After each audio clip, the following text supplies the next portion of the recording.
Bonsoir à toutes et à tous. C'est l'équation de ces élections européennes.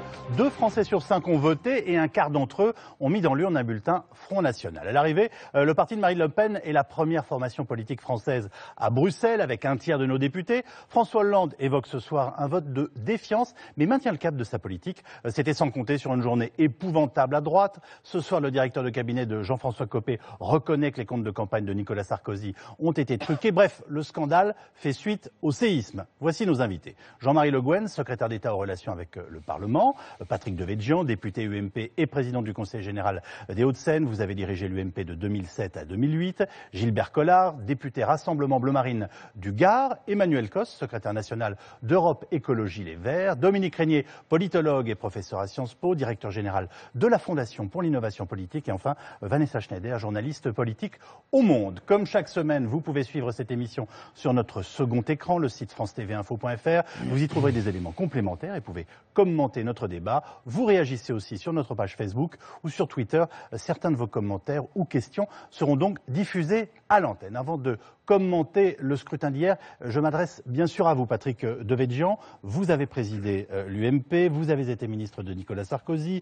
On a assisté ce soir à une incroyable confession de Jérôme Lavrieux chez nos confrères de BFM, l'un des responsables de la campagne Sarkozy 2012, actuel directeur de cabinet de Jean-François Copé, je le rappelle.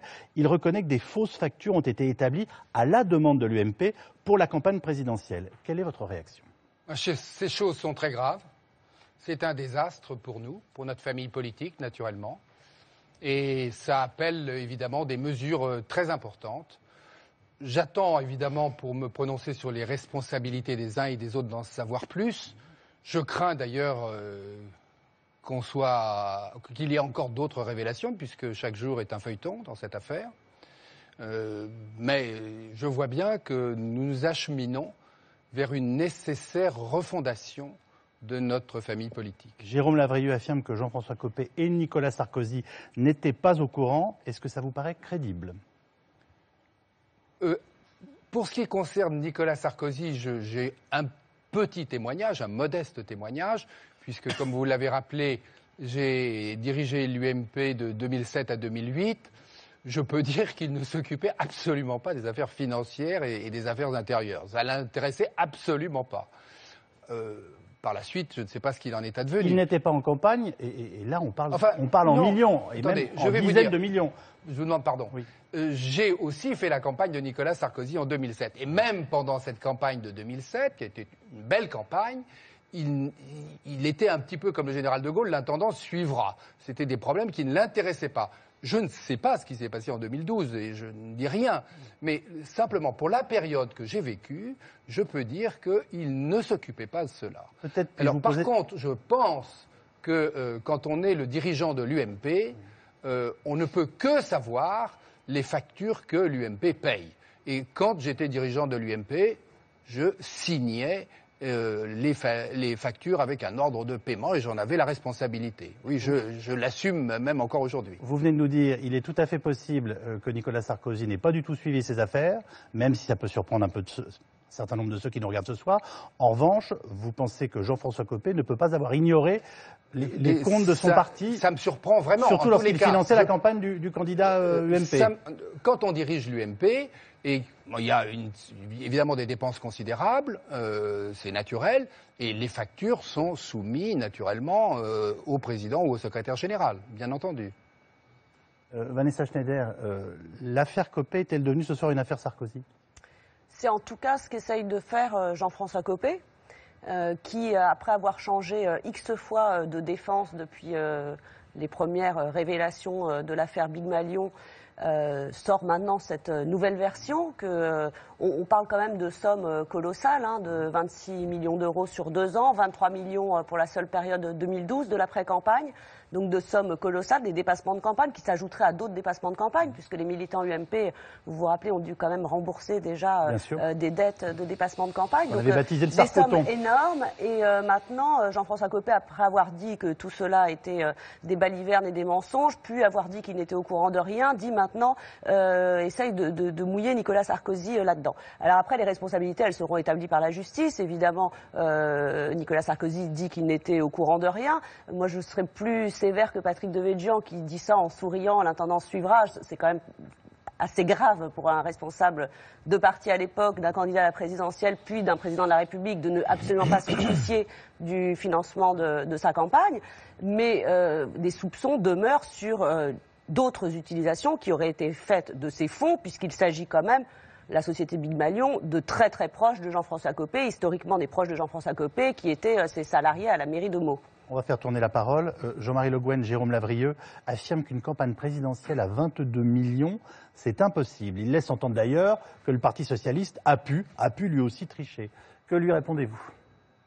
Que 22 millions d'euros, c'est déjà beaucoup d'argent pour une campagne électorale.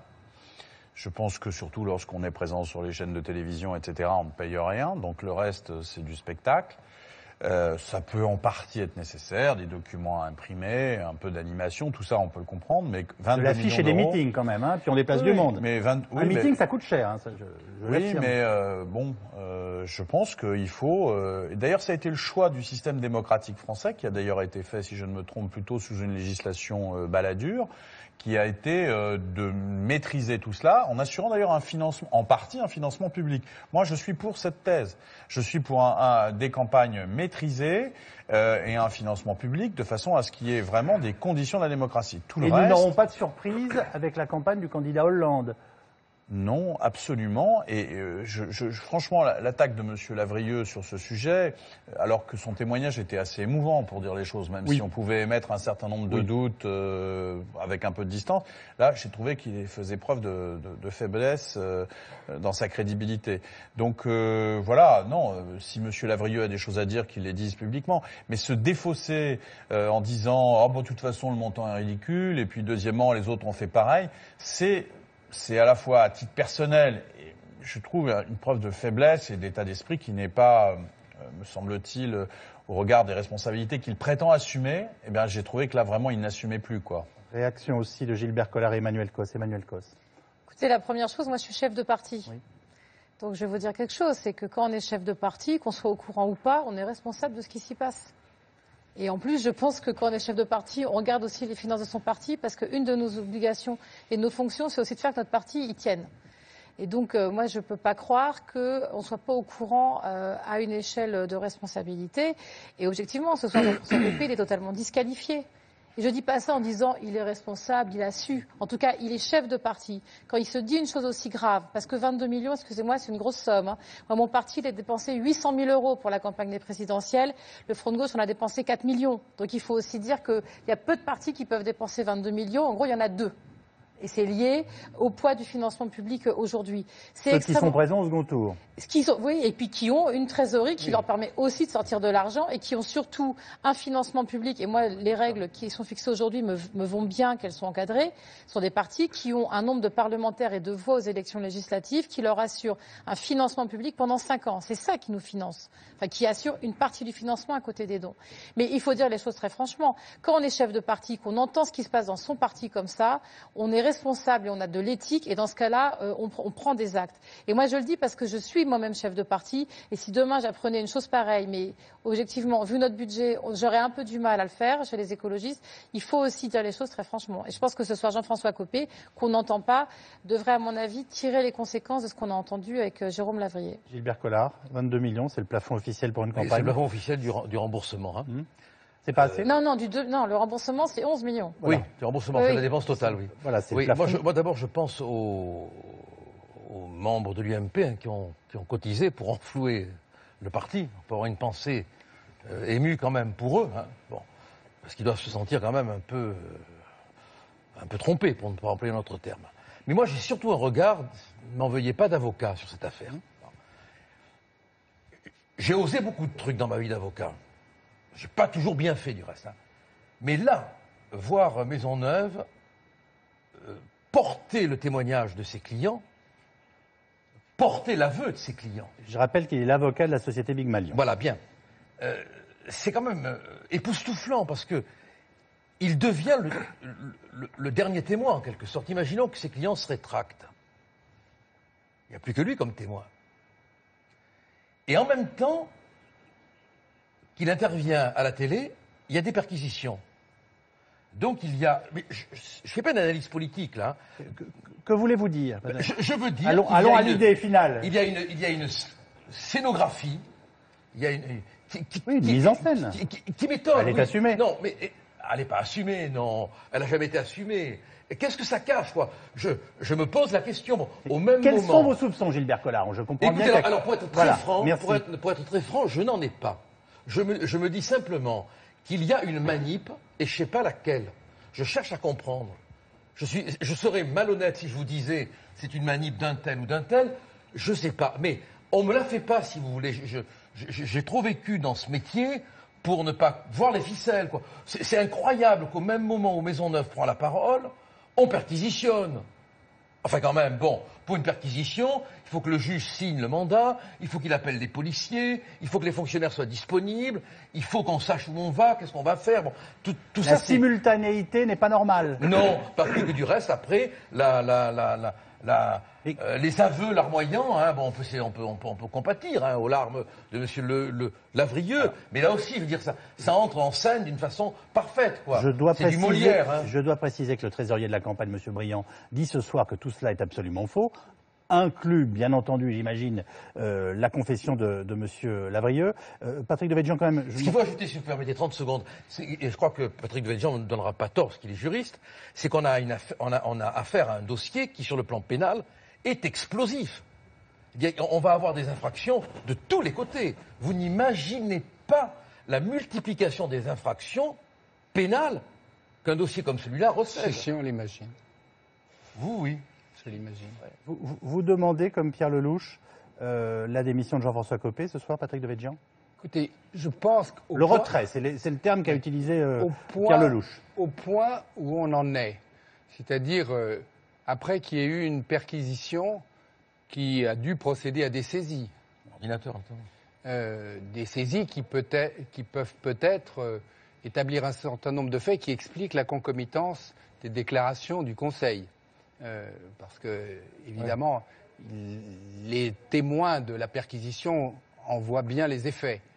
Je pense qu'une chose raisonnable, ce serait une démission collective de la direction de l'UMP. Parce que nous sommes à un tel niveau de décomposition, un tel désastre de notre famille politique, que je pense qu'il est urgent d'avoir une direction intérimaire et collective qui, au moins, pourra faire la vérité des choses. Ça se décide en bureau politique, ce genre de choses? Il y en a un demain matin? Ça peut se décider en bureau politique. Ça peut. Vanessa Schneider, un dernier mot? Non, juste sur l'UMP. L'UMP était déjà extrêmement fragilisé depuis la guerre des chefs Copé-Fillon. Là, on atteint un stade ultime avec, après les accusations de tricherie, maintenant c'est des accusations de vol. Bon, donc beaucoup plus grave. On se traite de voleurs après s'être traité de tricheurs. Tous les vieux clivages ressortent, les fillonistes, les copéistes, les sarkozystes. Donc c'est règlement de compte, chacun essaye d'accuser l'autre. Donc ça va être un baltrap épouvantable dont on ne voit pas comment Jean-François Copé, qui pourtant jusqu'à ce soir en tout cas essaye de s'accrocher à son fauteuil de président, on voit mal comment il pourra rester à la tête de l'UMP. Il y a aussi l'hypothèse, les juges peuvent interdire à M. Copé de continuer à diriger le mouvement. C'est difficile quand même politiquement. Politiquement c'est difficile. Dans un pays mais démocratique. Je ne dis pas le contraire, mais s'il est impliqué, il peut y avoir un contrôle judiciaire aussi. Hein. On va faire le lien avec les européennes, qui sont l'objet de notre émission ce soir, mais nous devions évidemment commenter l'actualité de la journée. Dominique Régnier, cette affaire, c'est encore du discrédit, si je puis dire. Que se serait-il passé hier, dimanche, si les révélations avaient été faites la semaine dernière? Écoutez, moi je crois que ça n'aurait pas changé grand-chose, parce que c'est à peu près ce que une majorité de Français pensent de leur classe politique. C'est très injuste, mais la défiance a atteint un niveau qui est connu, qui a souvent été commenté, et qui fait, à un moment donné, passer en première position le Front National. On ne m'en voudra pas de dire que ce ne sont pas les idées géniales énoncées par Marine Le Pen qui font que ce parti atteint 25% des suffrages au soir d'une élection européenne. Il y a toute une série de manquements, il y a toute une série d'échecs portés par les partis de gouvernement, le PS comme l'UMP et d'autres, qui à la fin amènent les électeurs, pas tous, 25%, c'est pas tous les électeurs, n'exagérons pas, mais enfin, c'est beaucoup. À 25%, ça ne peut pas être que de la mauvaise humeur. Alors, ou du rejet des partis traditionnels. Non, mais simplement, il faut reconnaître que le scrutin des élections européennes, qui n'était pas jusqu'ici un scrutin favorable au Front National, je crois que, je ne sais pas si on se souvient de cela, mais il faut le rappeler, c'était un scrutin considéré comme difficile pour le Front National, est devenu en quelque sorte, peut-être c'est une première sans lendemain, mais ça nul ne le sait, peut-être c'est plutôt quand même une étape de plus dans un chemin vers l'enracinement, le renforcement, en particulier depuis que Marine Le Pen est à la tête de ce parti, puisque c'est une victoire personnelle pour Marine Le Pen, sans aucun doute. Et donc, évidemment, c'est toujours compliqué de savoir s'il y a de la protestation et de l'adhésion. Il y a un peu les deux, on le sait depuis les municipales. Confier sa ville à quelqu'un du Front National, c'est déjà une forme d'adhésion. C'est pas simplement la protestation.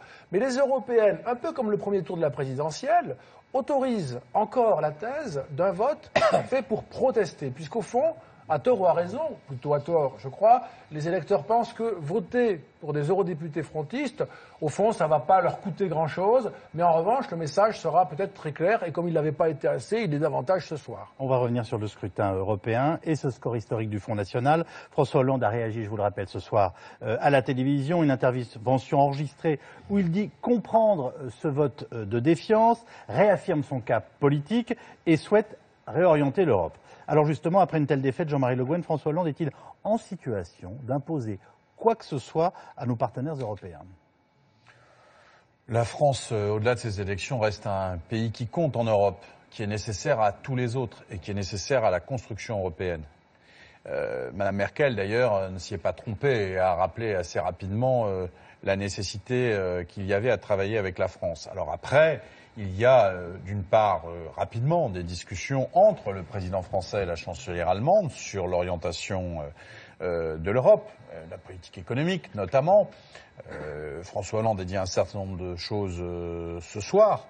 Je pense qu'elles seront rappelées demain dans la discussion. Et puis après, j'enjambe un petit peu les choses en disant il y aura aussi le fonctionnement des institutions européennes. Et de ce point de vue, je réponds à votre question très précisément, la France sort très affaiblie de ce scrutin.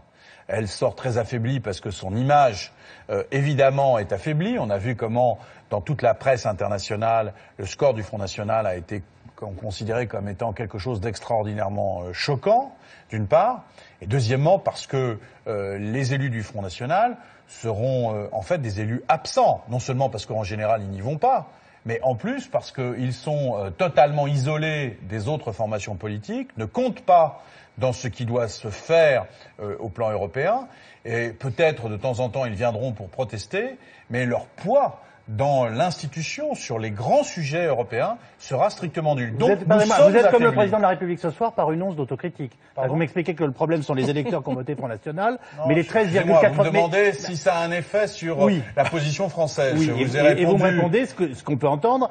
De toute façon, ils ne pourront rien faire. Mais Non, si vous me posez des questions après sur ce que je pense du vote Front National ou ce que je pense de nos propres insuffisances, je vous répondrai bien volontiers. Mais au moment, à la question que vous me posez, est-ce que c'est quelque chose, quel impact cela a, je vous réponds à différents niveaux.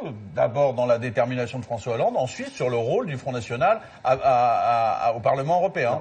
J'en arrive à votre score, 13,98%. Le président n'est-il pas le premier responsable ?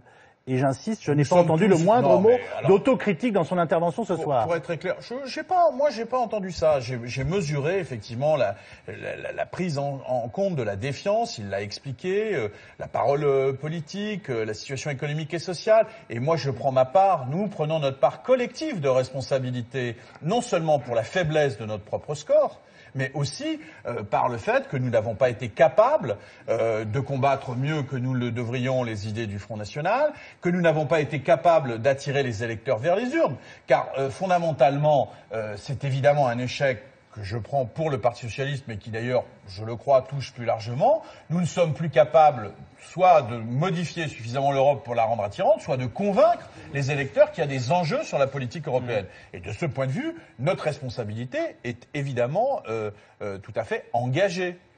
Gilbert Collard, selon Ipsos, et ça a commencé à être évoqué par Dominique Régnier il y a quelques instants, 69% des électeurs du Front National, c'est-à-dire presque 70%, ont surtout voté pour manifester leur opposition au président et au gouvernement. Quel que soit votre succès, est-ce que vous avez l'impression qu'on adhère vraiment à vos idées? C'est ce qui a un peu fait élire aussi M. Hollande par rapport à M. Sarkozy. Hein. Bon, on est dans une France qui est en crise. Alors moi, je vais être peut-être un peu vous étonner, mais j'arrive pas à disséquer l'âme du vote. Voilà. Est-ce que c'est un vote d'adhésion? Est-ce que c'est un vote de protestation? Je crois qu'il y a les deux. Et franchement, je néglige pas le vote de protestation.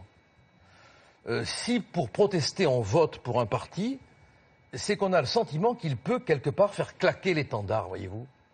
Parce qu'on ne va pas vers un parti pour protester si on ne pense pas qu'il est aussi protestataire.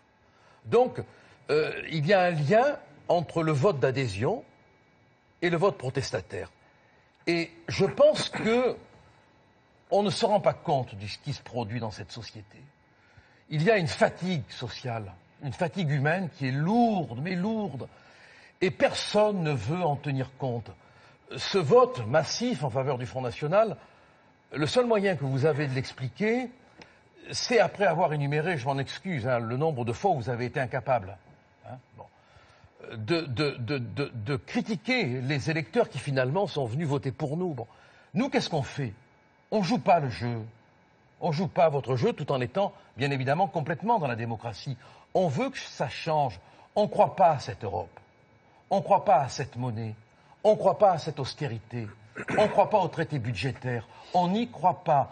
On aimerait une Europe qui ait une âme, une Europe des nations, des identités, une Europe qui soit aussi capable de protéger les frontières. Vous n'avez pas été capable de faire tout cela. Ce n'est pas une raison pour nous insulter quelque part. Je veux dire, bon, on joue le jeu démocratique, on est des démocrates, ne nous insultez... Oui, bien sûr, parce que, ouais, ça, là, voilà, il n'y a que vous de démocrates ici. Mon père, je m'incline. Ne vous inclinez pas. Je m'incline devant le simple. Moi, je ne vous ai pas insulté. Non, mais je ne vous ai pas insulté, je vous traitais de démocrate. Non, mais moi, je ne vous ai pas insulté. Jean-Marie Le Guen ne vous a pas insulté.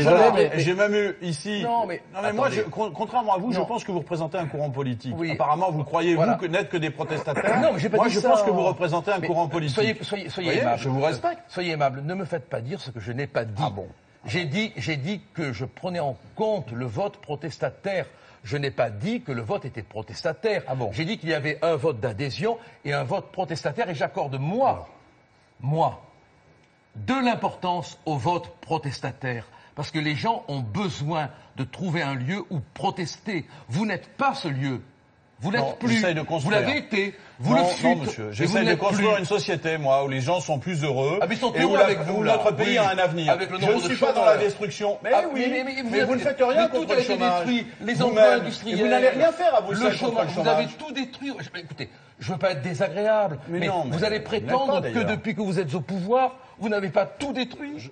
Non, monsieur, je ne le prétends pas. Je prétends le contraire. Je pense que nous essayons de construire, oui, bien sûr. Jean-Marie Le Guen. Quand on n'est pas sorcier, on peut être optimiste. Jean-Marie Le Guen, Gilbert Collard, on va revenir sur ce que peut être l'activité du groupe au Parlement européen. Vous avez raison de soulever la question. Auparavant, quand même, peut-être une réaction et un commentaire de Patrick Devedjian. On se demande comment vous avez fait pour perdre.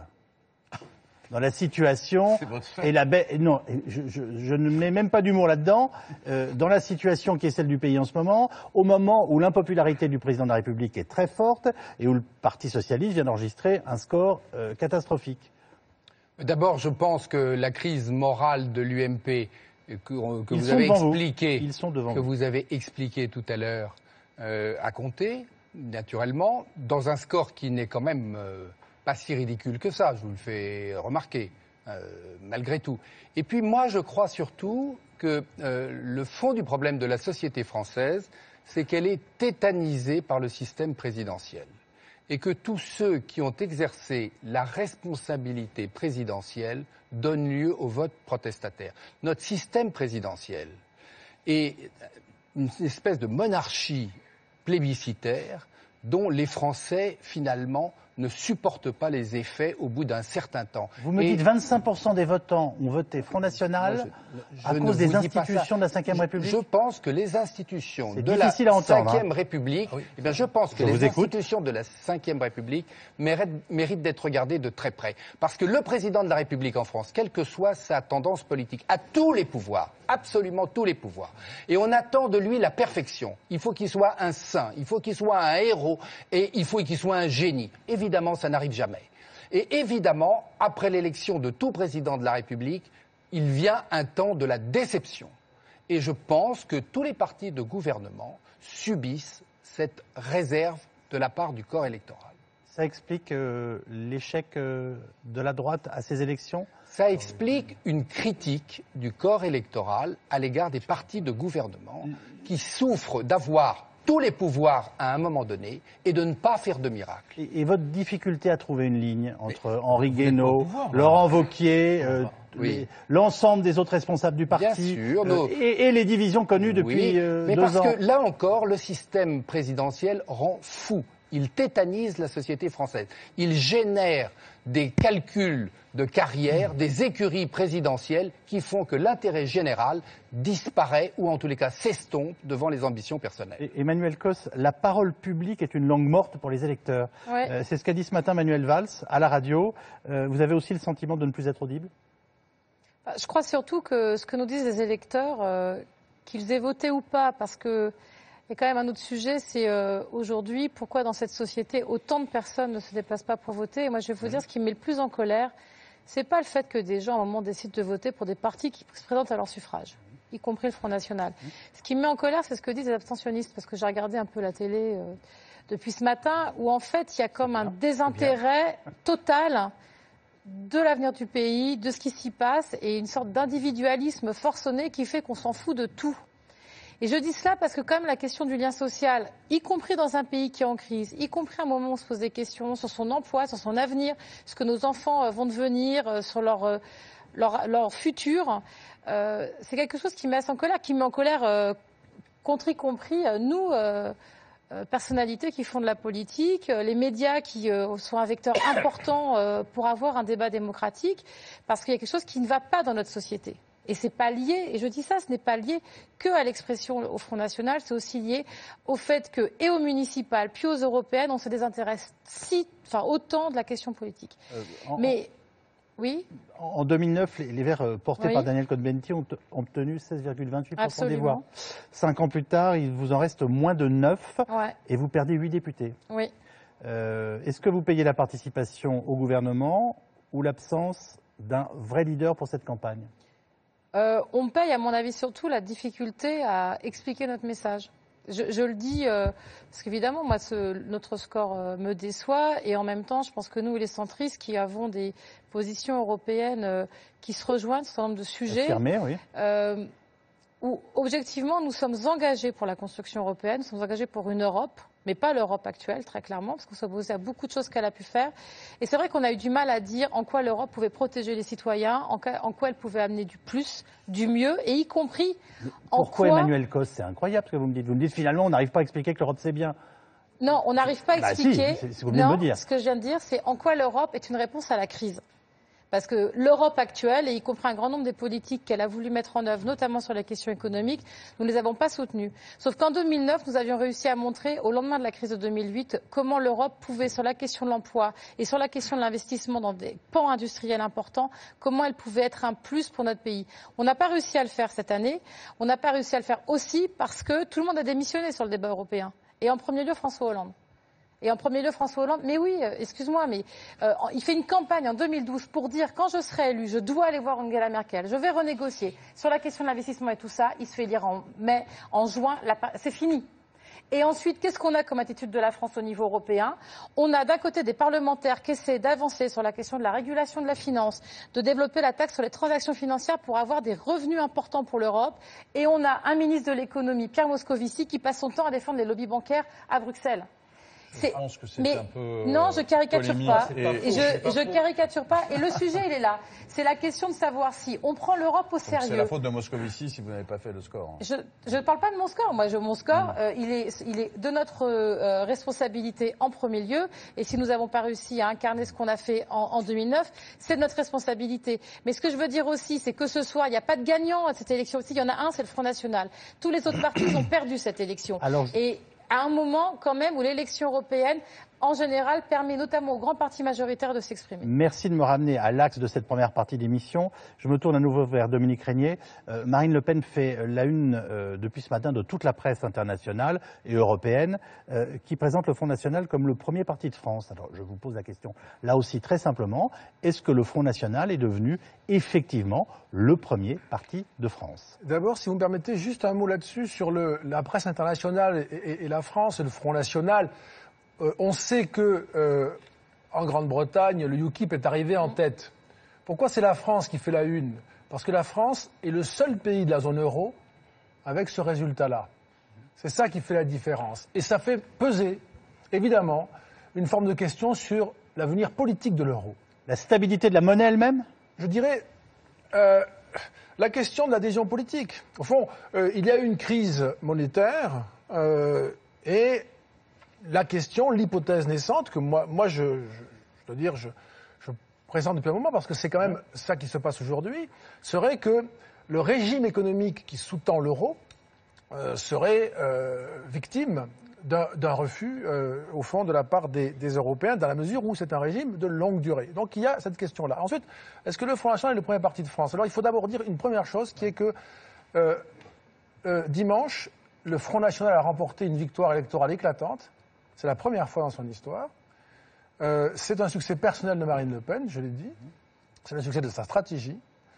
Et ça va apporter beaucoup de puissance au Front National. Mais la vie politique française bascule? C'est ça le sens de ma question. Non, parce qu'en même temps, et c'est pour ça que je voulais commencer comme ça, parce qu'il y a cet aspect factuel, mais il y a l'autre aspect quand même, qui est qu'en même temps, prenons l'ATP, on est en Roland-Garros. Oui. Hein, donc quand on est classé premier à l'ATP, c'est qu'on a remporté plusieurs tournois. Là, pour la première fois, ce qui est déjà un événement, le Front National vient de remporter un tournoi. Mais il était troisième en 2012 et assez mal classé au municipal. Malgré tout, il a placé peu de candidats. Il n'a pas eu autant d'élus qu'il l'espérait. Pas plus qu'en 95 pour être vite. Je suis un peu injuste en disant ça, mais oui, il progresse quand même. Hein. Ça. Non, mais moi je le crois. D'accord. Je le crois. Il progresse, il s'enracine, il se développe, ça je le crois. Mais il n'est pas encore le premier parti de France. Les trois quarts, 75%. Des 18-34 ans ne se sont pas dérangés. Ils ne vont pas rester silencieux toujours. Les trois quarts des électeurs des 18 à 34 ans... Mais 30% des 18-34 ans qui ont voté Marine Le Pen. C'est le premier parti auprès des jeunes, auprès des chômeurs, auprès des ouvriers, depuis l'élection européenne. Mais sur un fond d'abstention massive, il faut quand même le rappeler, c'est une vérité, qui ne demeurera pas, qui va à nouveau se transformer en participation, sur une situation un peu étrange qui est que, si je fais le total des listes qui ont défendu l'Europe, maladroitement, mais défendu l'Europe, nous avons 64%, hein, mais qui évidemment sont un oui, alors chaque fois différent, et vous le disiez vous-même, Emmanuel Cos, c'est un oui différent. Donc on a une espèce de pluralisme des oui, et puis tout d'un coup on a un non tonitruant, qui est le seul non tonitruant, puisque... Vous nous dites quoi? On les entend parce qu'on les comprend? Parce que c'est les seuls à parler ainsi, avec tant de clarté, d'une seule voix, quand les autres, même au sein de leur parti, vous le disiez pour l'UMP, c'est un peu aussi pour le PS, moins nettement, parlent de plusieurs voix, si bien que les électeurs ont le sentiment que, d'un côté, on a des partis qui leur disent tous, nous, on veut bien l'Europe, mais pas celle-là, et puis tout d'un coup, on a un parti qui nous dit, moi, je veux pas de l'Europe.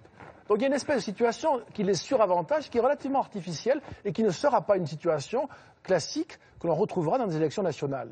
Vanessa contredit ce qui a été dit tout à l'heure, où 70% du corps électoral a voté contre le gouvernement. Non, c'est oui, une... Tout est confus, là. Tout est... C'est une... Je crois que l'expression c'est 25% d'électeurs pour le Front National, qui sont 10% des inscrits. Ça n'empêche pas que le FN est premier. Hein. 10% des inscrits sont des électeurs qui se sont déplacés pour dire leur mécontentement.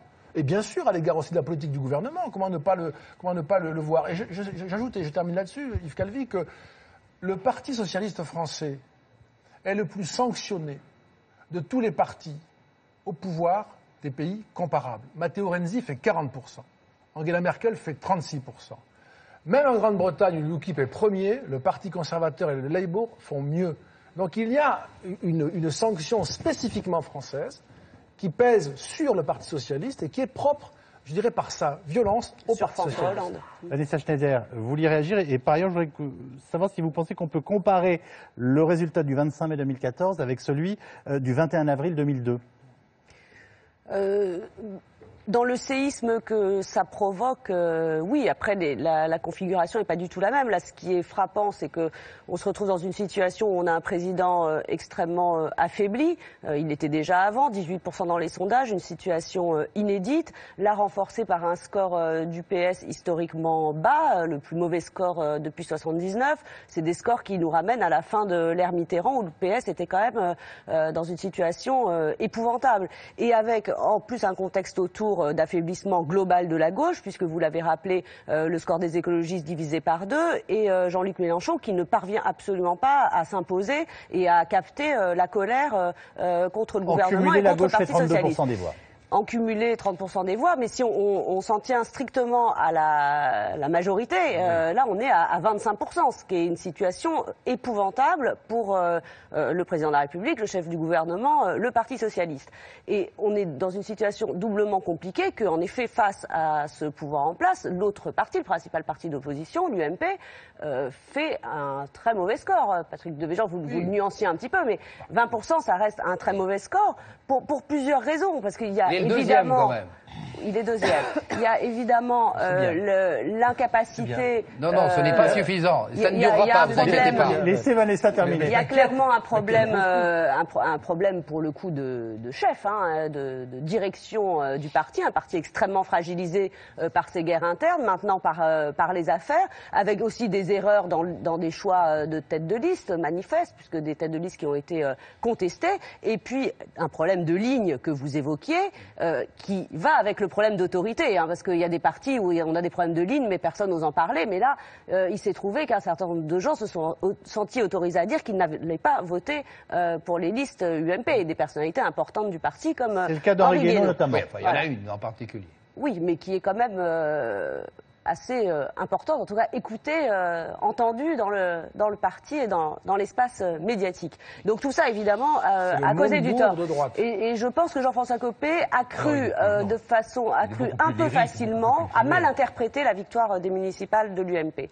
Jean-François Copé a pensé que l'UMP était validée par le scrutin municipal, qu'en gros la guerre des chefs était oubliée, que l'UMP pouvait incarner cette opposition au gouvernement dans l'esprit des citoyens, alors qu'il s'agissait visiblement plus de victoires de candidats locaux enracinés, ce qui manque encore au Front National, qui n'avait pas d'abord des candidats partout et qui ont des candidats qui ont moins la culture de la gestion locale. La ligne était claire. La ligne était claire, mais c'était aussi incarné sur le terrain par des personnalités. Et c'était pas, les gens n'ont pas forcément voté UMP et encore moins Jean-François Copé. Donc là, il y a eu une erreur d'analyse. Donc en effet, on se retrouve dans une configuration très inquiétante avec un pouvoir affaibli, ce qui pose des problèmes évidemment au niveau national, mais au niveau européen. Jean-Marie Le Guen le nuancer un petit peu, mais ça va être quand même extrêmement compliqué pour François Hollande d'expliquer à Angela Merkel, qui a le ressort renforcé du scrutin, comment il va falloir faire. On attend de voir comment il va être reçu, si c'est ce discours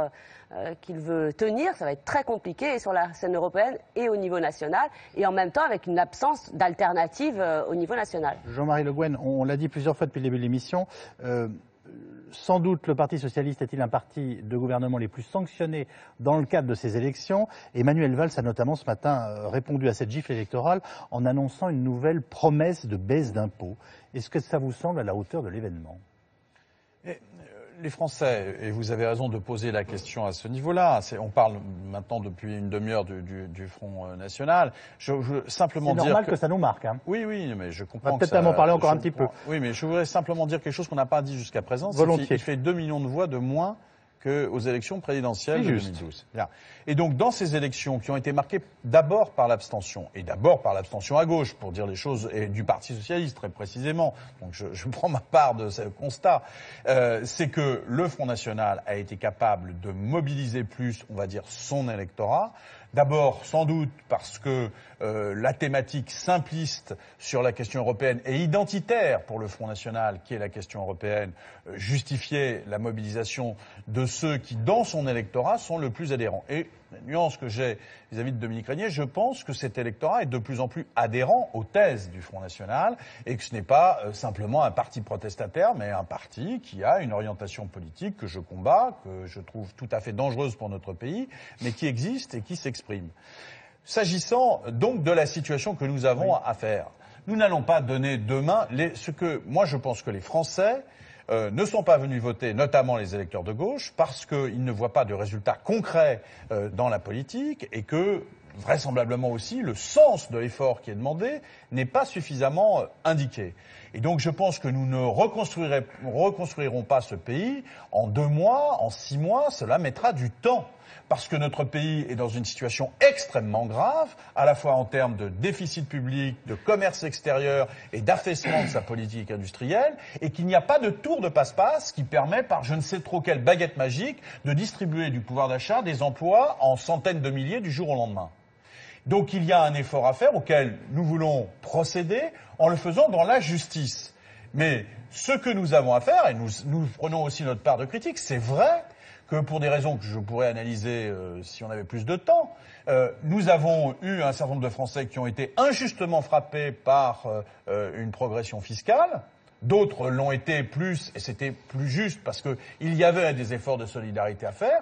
Mais ce que l'on a constaté, c'est que par les mécanismes fiscaux qui ont été mis en place, il y a eu trop de nos compatriotes, des petits et moyens salaires qui ont été frappés. Des premières mesures ont été prises. Vous comprenez qu'on vous trouve un peu inconséquent avec des augmentations d'impôts massives pendant les 2 premières années, puis maintenant des baisses successives. Mais que ça soit pas clair, pour dire les choses simplement. Je veux dire autrement. Hein. Vous nous dites quelles mesures vous prenez et comment vous faites votre autocritique. Nous faisons notre autocritique. Nous pensons que l'augmentation de la fiscalité qui a été faite en partie sur les revenus supérieurs, la taxe à 45%, etc. Mais il est vrai que par différents mécanismes, les niches fiscales, etc., il y a un certain nombre de gens qui ont été touchés qui, de notre point de vue même, n'auraient pas dû l'être. Donc nous en faisons cette critique, nous en prenons la décision qui a été celle de Manuel Valls de faire en sorte qu'à la rentrée prochaine, il y a 3 millions de personnes qui verront leurs impôts baisser ou même supprimer, les petites, moyennes retraites, petits et moyens salaires, et nous pensons qu'il faut aller plus loin en termes de pouvoir d'achat. Donc de ce point de vue, c'est une critique relative, mais c'est une critique que nous assumons et une politique que nous assumons. Annoncer ça, excusez-moi. Je suis sage, hein. Honnêtement, annoncer ça le lendemain d'un séisme électoral, quelle crédibilité ça a? Mais rien n'est aucun crédible. Et tout est.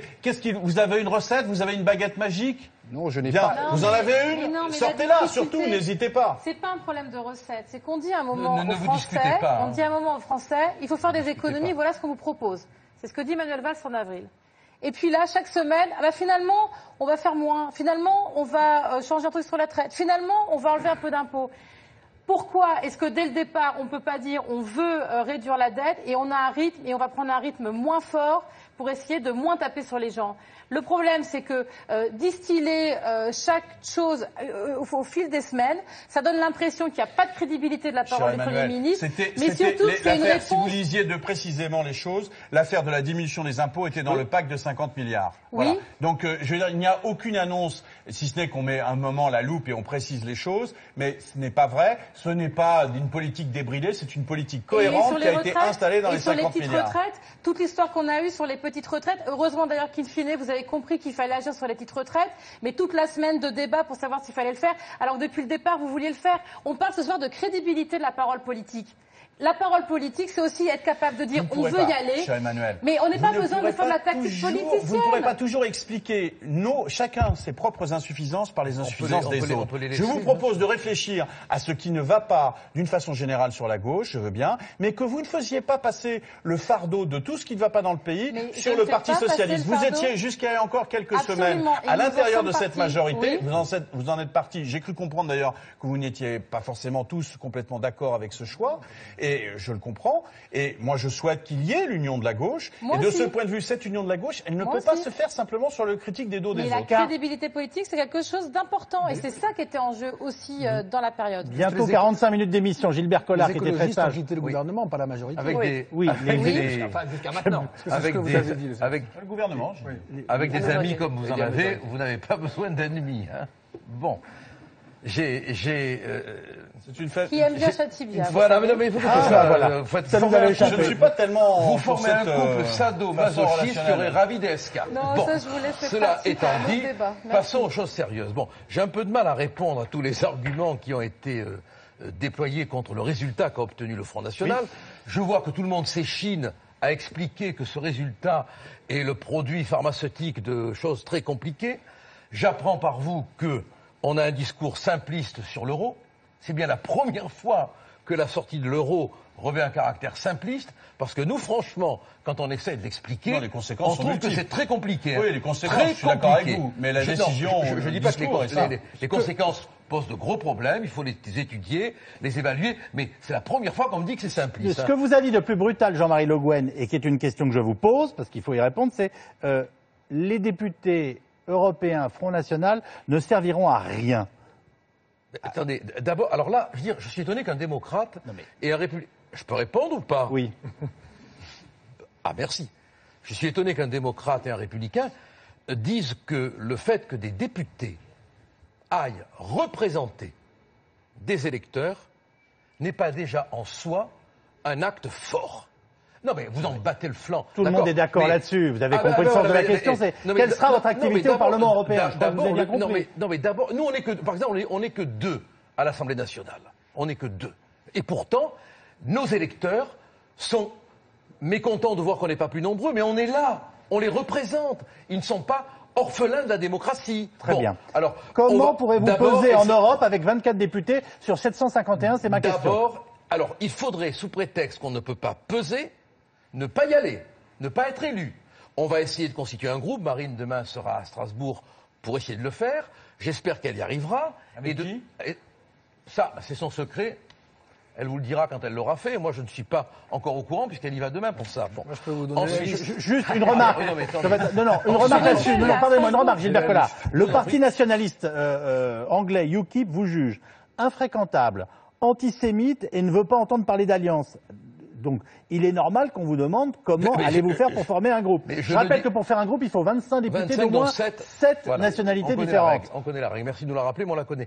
Bon, c'est pas vous, je la prends, c'est à nos téléspectateurs éventuellement. Mais c'est bien, c'est ce qu'il faut faire sur l'Europe. Voilà. C'est expliquer. Comment vous le faites, le groupe? C'est ma question, c'est comment faites-vous le groupe? Comment fonctionne cette monstruosité?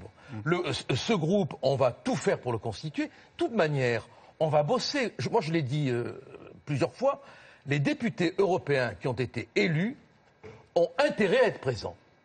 Ça changera de parce que, la dernière non, mais c'est pas vrai. Non, mais ouais, quoi, si. Parce que Mélenchon, il y est souvent. Mais excusez-moi, mais Mélenchon est à la même enseigne que le Front National sur son travail en commission.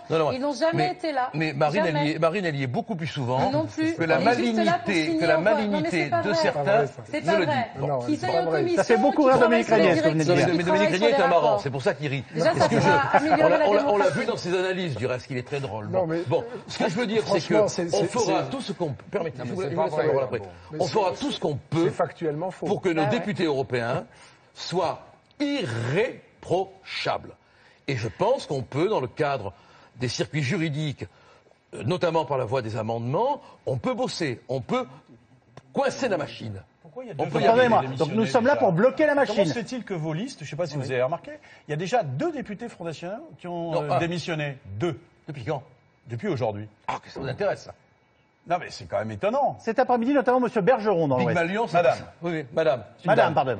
Il y a une autre Madame dame. Bergeron. Attends, vous êtes C'est irréprochable quand de même confondre bizarre, madame et non monsieur. Les gens qui se font élire C'est pas le eux qui dimanche vont et qui vous démissionnent C'est le quand même lundi. une Un jour, démission. un homme démissionnera pour une femme, je pense qu'on s'en souviendra. Hein. Oui, bravo, vous avez raison de le dire. Non, vous n'avez pas d'explication. Ah, à je ça. n'ai pas, non, non. Cette épidémie, Donc, si vous voulez, vous me n'est pas laissez- là pour nous inquiéter. Vous me laissez, bah, s'il y a une épidémie de Gilbert- conneries, peut-être, oui, bon, enfin, bon. Gilbert Collard, votre Ils sont réponse, protégés, hein. votre réponse à ma question, c'est nous allons à Bruxelles pour bloquer le système. Je vous ai bien Non. compris?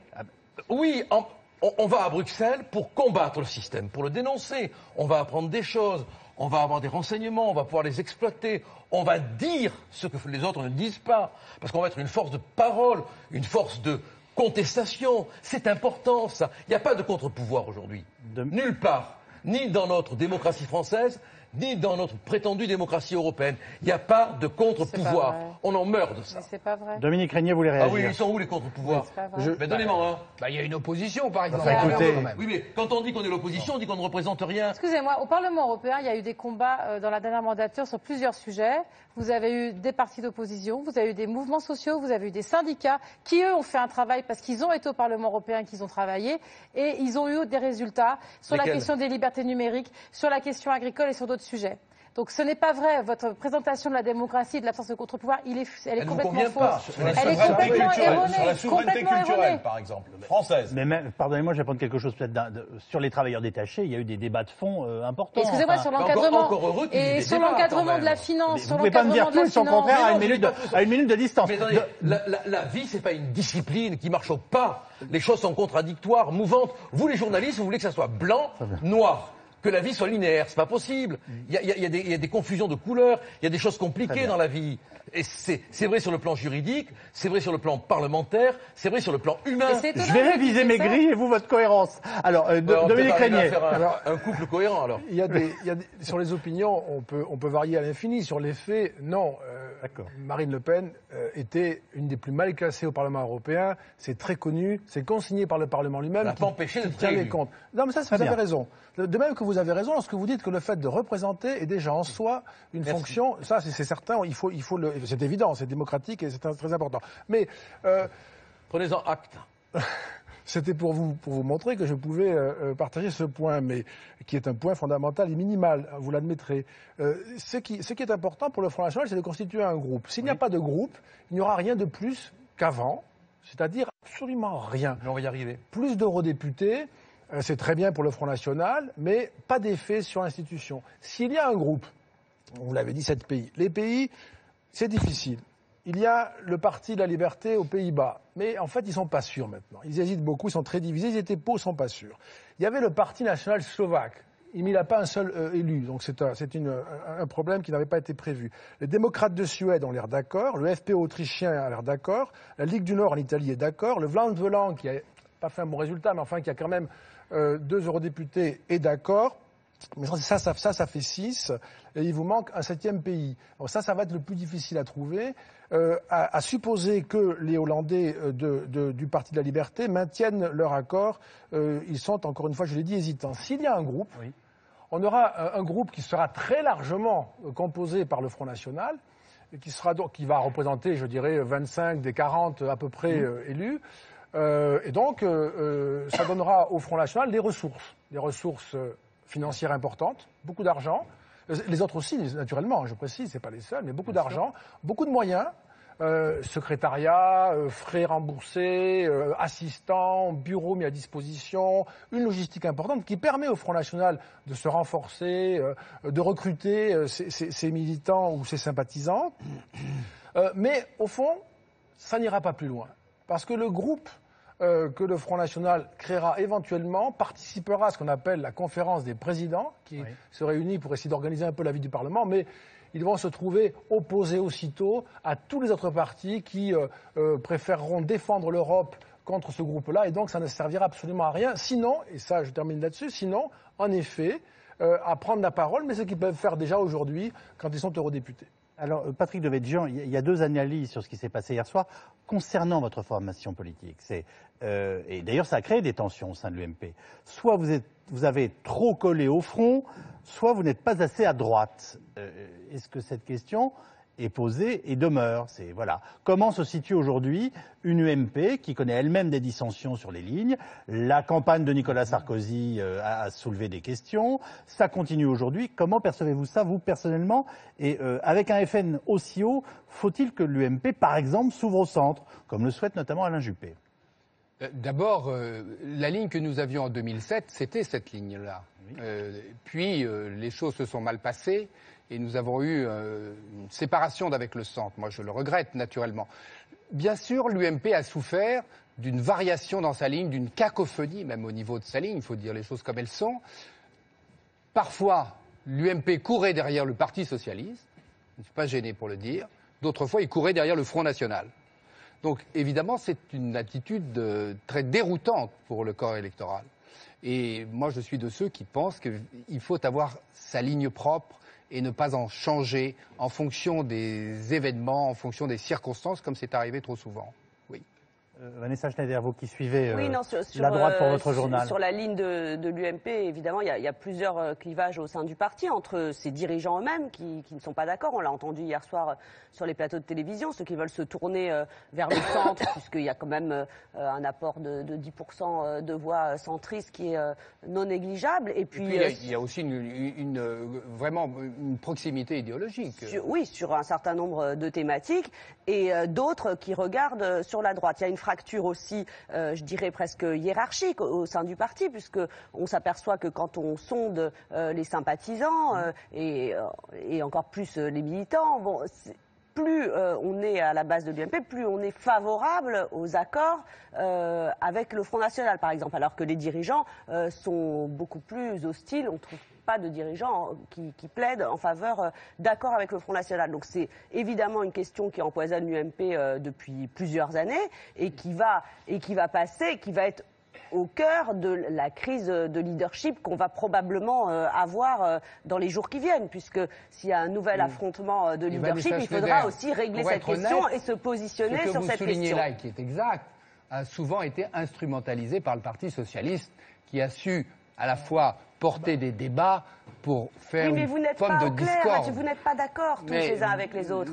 Il y a un certain nombre de dirigeants de l'UMP qui ne veulent pas entendre parler de rapprochement avec le Front National. On l'a vu au lendemain de la campagne. Ce sont des divergences qui ont éclaté au lendemain de la campagne. Où le virage à droite de Nicolas Sarkozy a quand même été lourdement critiqué par un certain nombre de personnalités importantes de l'UMP. Si tel est bien le cas, on a envie de vous dire c'est à l'UMP de ne pas se laisser instrumentaliser en ayant une ligne claire. Oui, mais vous avez raison. Même si elle recoupe des sensibilités différentes. Vous avez raison. Je suis sur cette chose. Il faut avoir une ligne claire. Il faut d'ailleurs des instances aussi qui en décident. Voilà. C'est un manque de démocratie interne qui nous conduit à cette divergence. En quelques mots, la ligne claire que vous appelez de votre vœu, est-ce que vous pouvez la décrire ce soir devant nos téléspectateurs? Oui, mais bien entendu. Quelle UMP voulez-vous? D'abord, je souhaite effectivement que nous soyons plus proches des centristes que nous le sommes devenus malheureusement, puisque sur la question européenne, nous sommes d'accord, fondamentalement. Et je crois que c'est quand même la ligne très largement. Il y a quelques exceptions, naturellement. Il y a des souverainistes à l'UMP, mais ils sont peu nombreux. Et c'est peut-être la ligne majoritaire de notre formation. Je souhaite aussi, évidemment, une ligne beaucoup plus ouverte sur la société, beaucoup plus aussi entreprenante sur la politique industrielle de notre pays, qui a malheureusement été souvent délaissée par les uns comme par les autres. Enfin, je peux bien vous faire le programme. Hein, Non, mais c'est une ligne centriste, gaulo-centriste. C'est la ligne que nous avions en 2007, pardonnez-moi. C'était la ligne Juppé, oui. Non, même en 2002, pour la création de l'UMP. Ça veut dire la référence aux racines gaullistes et la présence, donc sans doute une certaine idée de la France, et la capacité à faire évoluer une société et accompagner certains de ses mouvements. En tout cas, c'est la définition que j'en donnerais. Oui, c'est très clair. C'est pas clair? Non, mais en gros, c'est ce qu'ont essayé de faire Alain Juppé et Jacques Chirac en 2002. Oui, c'est ce que j'avais cru comprendre. Ils ont plutôt réussi d'ailleurs. Et en unissant, oui, mais non, parce qu'il y a une partie des centristes qui est restée à côté, et après c'est parti un peu dans tous les sens. Mais comment? Non, mais en 2007, la ligne de Nicolas Sarkozy en 2007, c'est celle-là. Hein, je suis un petit Français au sang mêlé. Hein, oui, quoi, il y avait deux partis dans le discours. Il y avait deux partis. Il manquait pas de talent d'ailleurs. En 2007, oui, mais moi je suis. Vous me demandez mon avis. Oui. Moi, je suis sur cette ligne. Le petit Français au sang mêlé recueille mon adhésion. Oui, mais ça, si on allait là, je pense que, à part peut-être Gilbert Oh Collard... non, je suis tout à fait pour. Bon alors, vous voyez bien. Alors, Sinon, Vous devriez le dire un peu plus. Une remarque. Mais je suis tout à fait pour le mélange des sangs. Mon confrère Guillaume Darret, qui suit tout ça de très près à la rédaction de France 2, dans notre rédaction, nous vient de faire passer un tweet où il nous dit que les discussions se poursuivent entre les différents leaders de l'UMP qui semblent désormais presque tous favorables à un départ de Jean-François Copé. Ça va être compliqué néanmoins parce que c'est...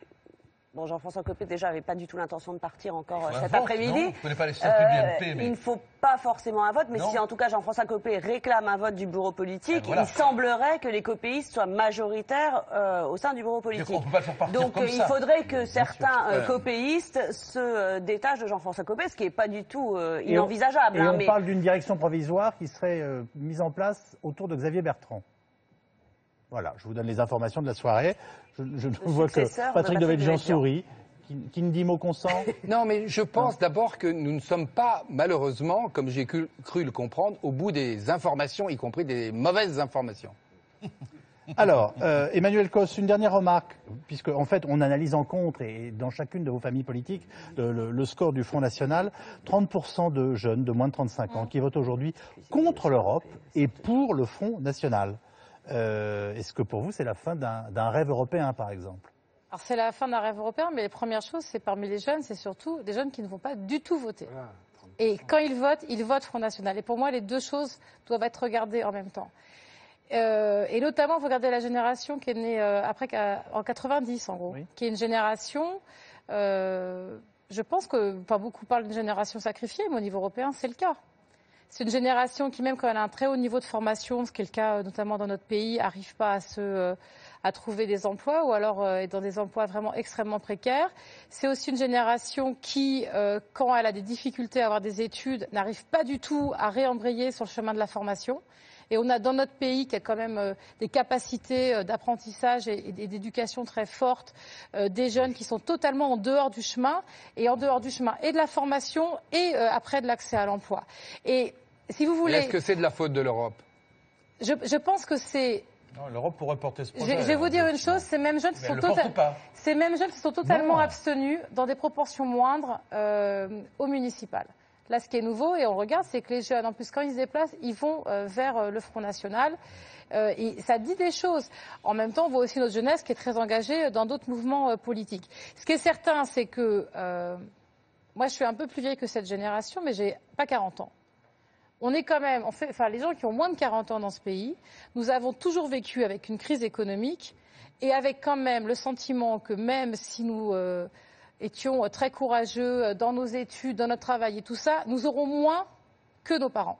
C'est une réalité. C'est une réalité que ma génération et celle d'après sont des générations qui arrivent parfois à s'en sortir parce que leurs parents sont là pour les soutenir, parce que leurs parents ont des retraites encore correctes pour aider. Et y compris quand vous avez 40 ans, vous avez parfois encore besoin de vos parents pour faire face à vos charges de famille. Et c'est ça aussi qui est complètement fou dans notre pays aujourd'hui. Un pays riche, qui a des moyens extrêmement forts et qui en même temps a laissé partir... Ah oui, mais quand il n'y a pas de croissance. C'est pas une question de croissance, M. Devedjian, c'est aussi une question de qu'est-ce qu'on fait pour garder de l'emploi chez nous. Ce n'est pas que de la question de la croissance. Ce n'est pas que de la question de la croissance. Que je sache. Ah, ce que j'aime bien, c'est qu'à chaque fois que je viens ici, il faudrait faire un soir une émission sur la croissance. Je pense que ça arriverait à débat. Vous avez raison, ce serait très Mais c'est intéressant. ça le débat. Mais la dimension, elle ne suffit pas. Je vous remercierai de me laisser terminer. La question que notre pays n'est pas capable de répondre, c'est comment est-ce qu'on produit de l'emploi quand il y a une très faible croissance ou une absence de croissance. Je suis désolée, d'autres pays européens y arrivent. En regardant qu'est-ce qu'ils peuvent produire, quels sont les marchés porteurs, quels sont des marchés locaux. Et vous allez me dire que je radote, mais sur les questions de transition énergétique, c'est une question essentielle. On en a parlé ici avec vous, avec les responsables de l'aéronautique. Et c'est un sujet important. Il y a des questions de formation, la question de l'informatique. Pourquoi notre pays et l'Europe a laissé totalement filer ses emplois à un moment? C'est aussi que, vous dites l'Europe ne les défend pas, mais au niveau européen, on peut aussi avoir des stratégies économiques et industrielles, et sur la formation et sur l'emploi. Le dossier Alstom, d'ailleurs, est exactement au cœur du sujet. Et c'est pas pour un dossier nouveau. Alstom, ça fait 15 ans qu'il est sur la table au niveau européen, de savoir quels vont être les groupes énergétiques au niveau européen et donc quels seront les emplois qu'on va maintenir dans nos pays, essentiellement en France, en Allemagne et dans d'autres, sur ces questions-là. Donc oui, on peut aussi avoir une réflexion sur de l'emploi sans croissance. En tout cas, si nous attendons tous, et moi je suis née avec une absence de croissance, donc si j'attends que la croissance arrive un jour, cette croissance que moi je n'ai jamais connue à des points très importants, est-ce que c'est quoi le message? Attendez, mais pourquoi nous n'avons pas de croissance? Est-ce que le message c'est de dire aux gens attendez la croissance? Mais excusez-moi, vous parlez des jeunes. Non, mais je vous demande pourquoi on n'a pas de croissance alors que l'Allemagne en a. Laissez-moi juste terminer. Aussi, vous parlez des jeunes. On ne peut pas dire simplement à des jeunes, vous allez attendre que la croissance arrive pour avoir une vie possible et une meilleure existence. Non, il faut leur donner de la croissance. Il faut aussi donner les moyens de voir comment nous pouvons garder des emplois sur nos territoires. Et ce n'est pas simplement de l'agitation nationale autour des fleurons industriels qui va le faire. Il faut qu'on discute de ça. Il faut lutter contre... Oui. On ne peut pas ne pas être d'accord sur la question économique. On ne peut pas ne pas être d'accord sur la question du chômage. Mais la jeunesse, c'est pas que ça. Elle a aussi envie d'un monde différent, d'une spiritualité générale différente. Elle vit dans un pays où il y a l'insécurité, où il y a la concurrence, où il y a la désindustrialisation, où il y a une perte d'identité. Et elle en souffre. Mais ça, vous l'admettrez jamais, bien sûr. Jamais. Vous préférez vos rouages économiques aux rouages de l'âme. Je voyage et je vois aussi c'est quoi l'insécurité. Parce que moi, je voyage pas, je reste dans mon fauteuil roulant. Oui. Non, attendez, arrêtons. Bon, je vous assure, moi, je concède qu'il y a une part de votre analyse qui est bonne. Admettez que notre jeunesse, elle a une âme et elle veut autre chose que votre boutique. Elle a besoin de sécurité, d'identité, d'histoire, d'âme. Et elle se meurt de plus l'avoir. Voilà. Et vous croyez qu'elle va pas se mourir avec vous? Elle veut d'abord du travail. Elle veut d'abord du travail. Je n'ai pas dit le contraire. Après, je n'ai pas dit le. La jeunesse, elle veut un avenir. Nous, à vos yeux, on est le mouroir total. Non, mais je vais vous dire, Oscar Wilde disait, mon Dieu, épargnez-moi les douleurs physiques, les autres, je m'en charge. Je n'ai jamais dit que le problème. J'ai commencé par dire. Commençons par le travail. Après, on se comprend. J'ai une question pour vous. La jeunesse, elle a envie de. Je vais vous dire, la jeunesse, elle a envie de bouffer. Elle en a marre d'être pauvre. Elle en a marre d'être pauvre. Mais il n'y a pas que le ventre. Excusez-moi, il y a l'esprit vous savez aussi. quoi? Et on a il n'y a pas que à le connaître ventre. des quartiers Et Dieu sait que le ventre compte. La jeunesse, elle veut de l'avenir, de quoi se nourrir et avoir juste quel un avenir toit. vous lui donnez? Quel avenir? Un toit. Et donc c'est pas en ayant votre projet quel de la France vous lui toute seule donnez? face au reste du monde que ça va le faire. Excusez-moi. Et c'est pas votre identité nationale.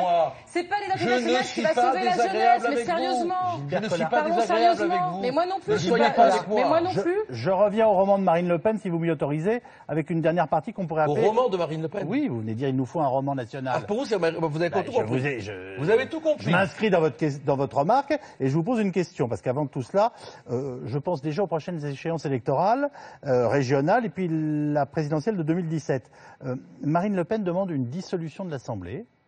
Vous voulez aussi que François Hollande la nomme à Matignon? Ce serait un drôle de couple. Pour le coup, il aurait une femme qui embarrasserait vraiment. Trouvez-vous ça très sérieux? C'est ça ma question. Demander une dissolution à tout prix. Il pourrait pas fuir en Non mais attendez, demander une dissolution à tout prix, est-ce que vous trouvez Alors ça je vais répondre. Sérieux, c'est ça ma question. Très clairement. Moi, alors là, je vais me faire engueuler par les instances parce que je considère qu'on ne doit pas dicter constitutionnellement la dissolution au président. Bon. C'est à lui. Je rappelle les propos de Capitan sur l'harmonie.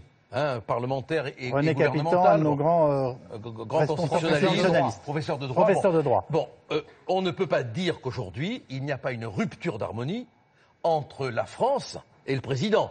Surtout quand on voit les résultats des élections, quand on voit sa chute dans les sondages. Bon, il y a donc nécessité constitutionnelle de dissoudre pour qu'on retrouve un Parlement qui soit l'expression de la volonté populaire de maintenant. La volonté populaire française. Mais maintenant, encore une fois. La volonté populaire, ça change à chaque élection. Mais vous êtes pour la démocratie populaire, vous.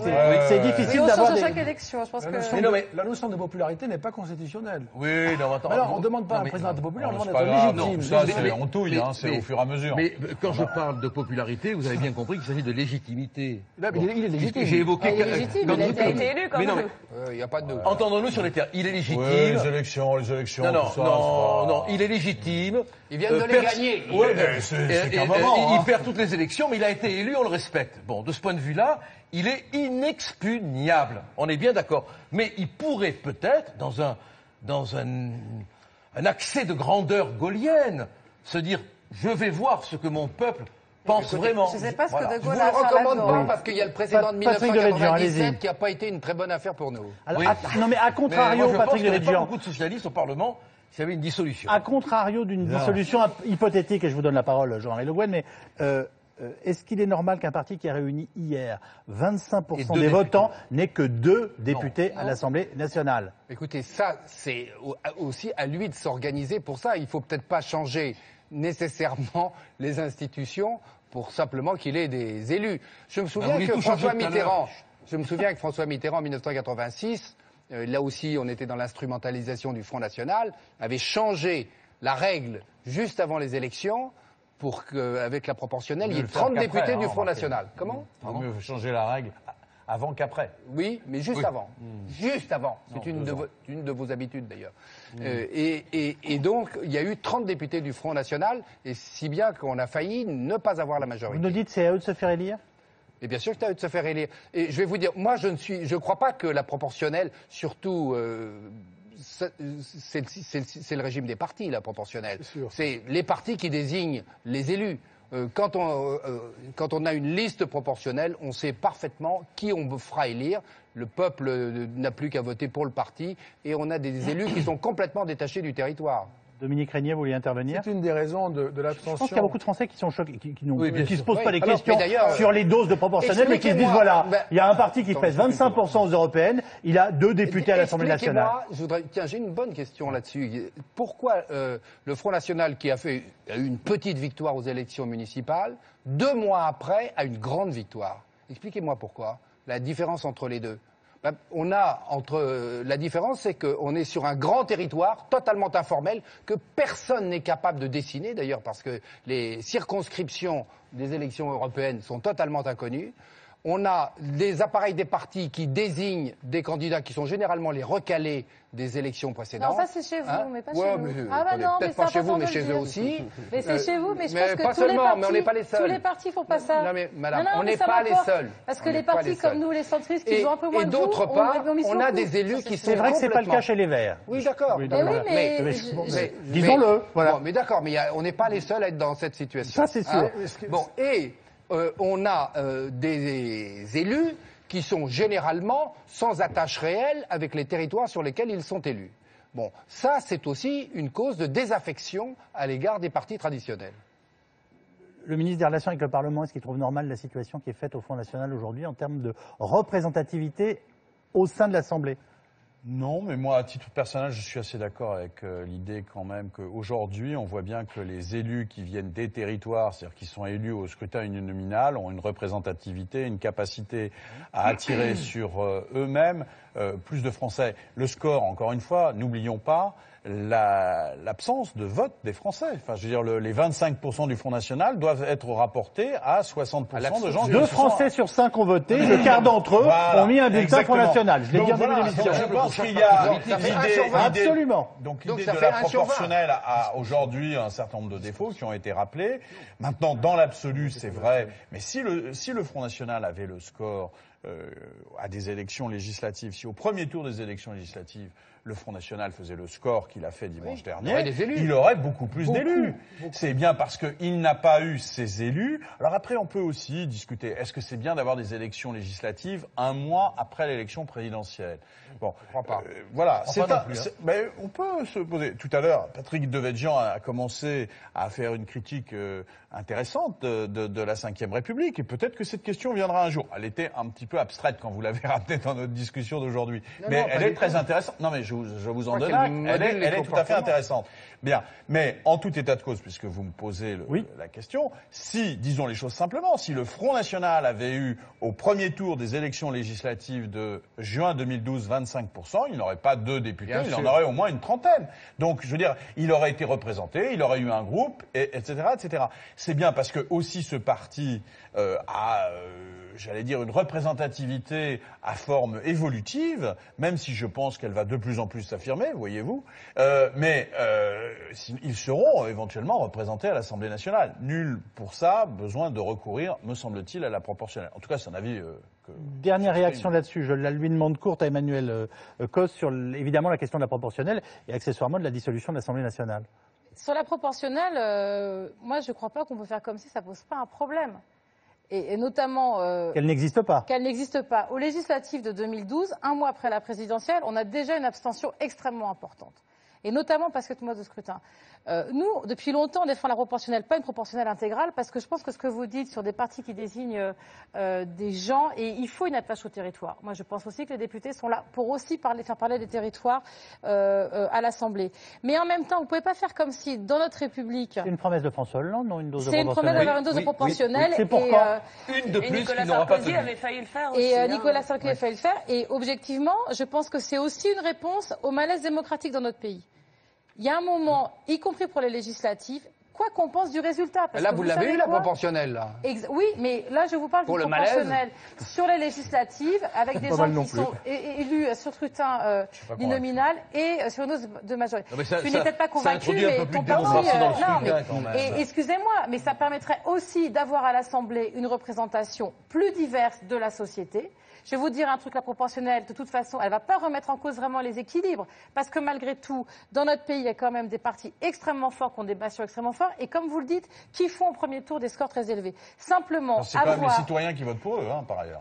Et absolument, mais simplement, à la proportionnelle, permettre d'avoir une assemblée qui ressemble plus aux différentes appartenances partisanes dans notre pays, me semble quelque chose d'important pour le débat démocratique. Et on ne peut pas constamment se dire pourquoi les électeurs ne viennent pas voter pour nous, pourquoi ils ne viennent pas, mais ils ne viennent pas aussi parce qu'à un moment ils se disent j'ai aux législatives un certain nombre de partis et je ne vais pas retrouver mon parti à la fin. Là, il y avait 31 listes. 31 listes. Mais ne caricaturez pas la proportionnelle.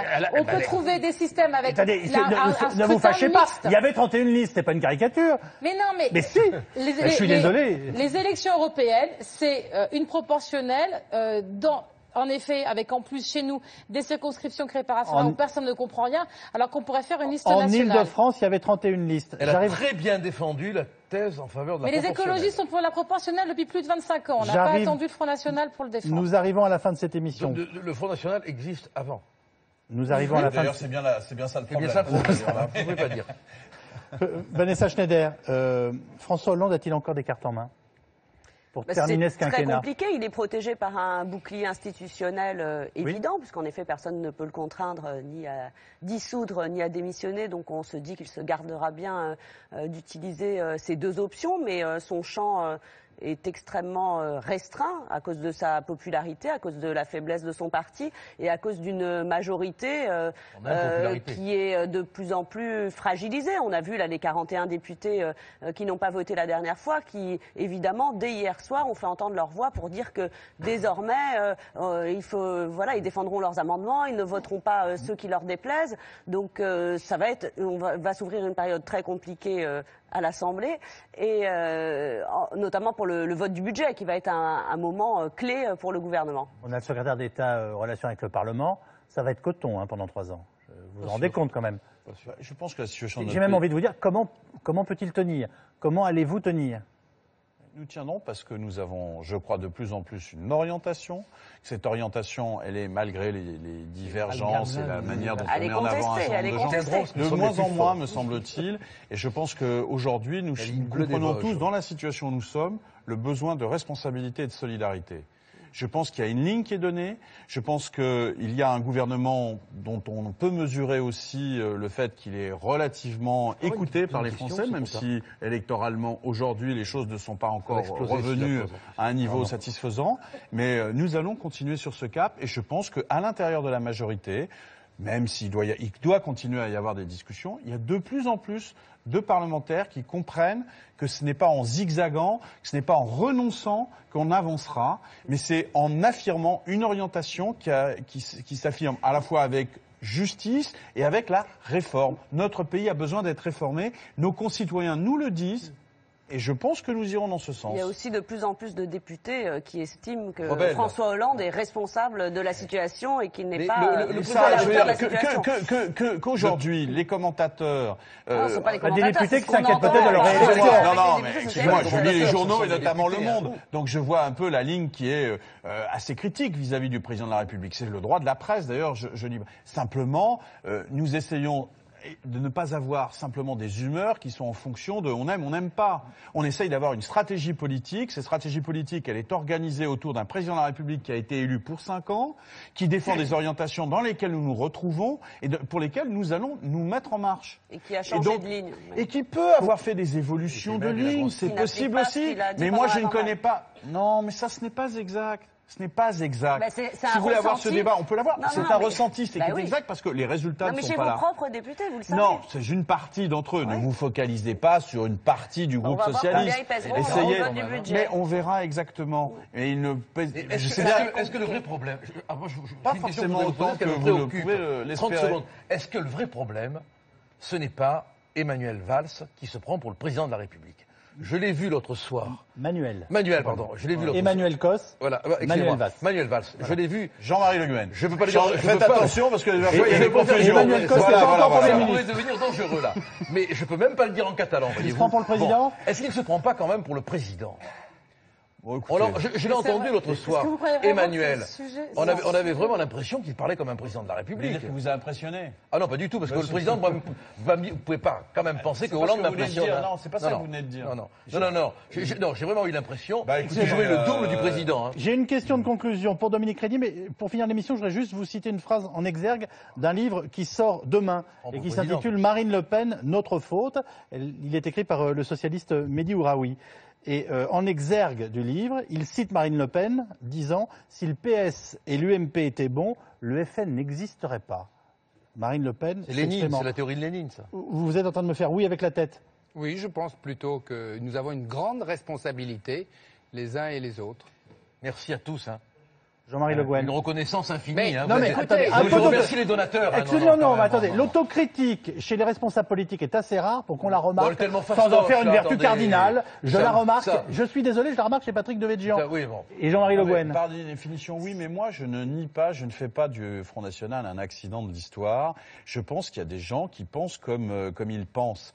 Et je pense que c'est pas la première fois dans l'histoire de ce pays et en Europe que des gens substituent au milieu des difficultés à la question économique et sociale la question nationale.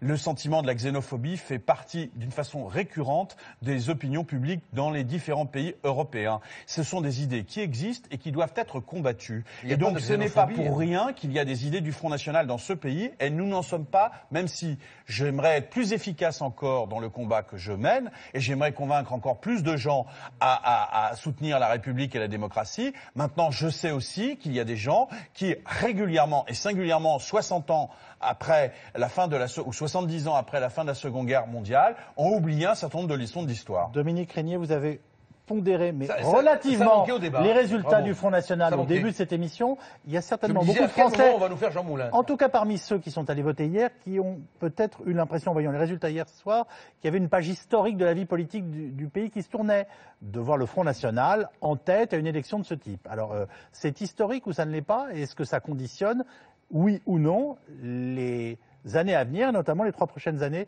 de fin de mandat du président Hollande? Et on se sépare avec vous. En tout cas, mon analyse, c'est que c'est un mouvement qui se déploie, qui s'affirme toujours davantage. Et donc là, nous avons eu objectivement un moment historique. Pour la première fois, le Front National a remporté un scrutin. Il est impossible de nier que c'est un changement d'importance. Et évidemment, ça va peser très lourd sur la séquence qui nous sépare d'ici 2017. J'ajouterais simplement... Elle sera présente au second tour? Ah ben, ce serait Marine Le Pen. aujourd'hui, elle serait présente au second tour. Et le résultat, même si je ne l'imagine pas encore élu, en tout cas, l'écart serait sans doute moindre qu'en 2002. Marine Le Pen peut être élue, et je vous laisse reprendre la parole. Est-ce que Marine Le Pen, aujourd'hui... Non, je dirais non. Bon, c'est une question un peu étrange, elle est intéressante intellectuellement, Oui. je dirais non. Mais en tout cas, elle est aussi portée par un mouvement dont elle n'est pas l'auteur, qui est un mouvement européen, que l'on a vu au cours de ces élections européennes s'affirmer presque partout, En Grande-Bretagne, ce qui s'est passé n'était pas arrivé depuis 1906. Et je pourrais comme ça lister beaucoup de pays. C'est un mouvement d'une très grande ampleur qui est très impressionnant et qui ressemble à un délitement, non pas de l'Union européenne, mais des sociétés démocratiques européennes, au moment où, si vous prenez la carte d'un coup d'œil, depuis la Russie et l'Ukraine, en passant par la Turquie, la Syrie, la Libye, le Maghreb et l'Afrique, au moment où les pourtours de l'Europe sont en pleine ébullition, l'Europe à l'intérieur donne le sentiment de se désagréger. Il y a même des projets de quitter sa nation. Les Écossais vont tenter de le faire, les Catalans le souhaitent, le NVA qui a triomphé en Flandre veut se séparer de la Belgique. Tout le monde est en train de s'engager dans un mouvement de séparation. Et là, je dirais que Marine Le Pen, au fond, elle est dans ce courant-là. Elle n'est pas responsable de ce courant-là, mais elle en profite aussi. C'est un courant qu'il faut observer et qu'il faut considérer comme très préoccupant. Merci infiniment les uns les autres d'avoir participé à cette émission. Voici donc les 2 livres de mots croisés ce soir. L'édition en poche des Nouveaux Populismes, nouvelle édition augmentée de Dominique Régnier aux éditions Pluriel. Et je le citais il y a quelques instants, Mehdi Ouraoui, Marine Le Pen, Notre faute, essai sur le délitement républicain aux éditions Michalon. Le livre est sorti aujourd'hui même. Il n'y a pas un bouquin qui nous est favorable, non? Ce soir, je ne l'ai pas trouvé. Non, bon, avant de nous séparer. C'est pas grave, les électeurs le sont. Un dernier merci à Brigitte Benkemoun qui a préparé ce débat, à Tristan Carnet qui vient de le réaliser avec ses équipes. Pas d'émission lundi prochain, nous cédons la place à la 26e cérémonie des Molières présentée par Nicolas Bedos. On se retrouve lundi 16 juin pour un nouveau mot croisé et à suivre le Ciné Club. Bouge pas, meurt, ressuscite, c'est le titre du film. Le message ne s'adresse ni au Parti Socialiste, ni au Président de la République, ni à l'UMP. C'est un film russe de Vitaly Kanevsky. Bonne soirée avec le Ciné Club.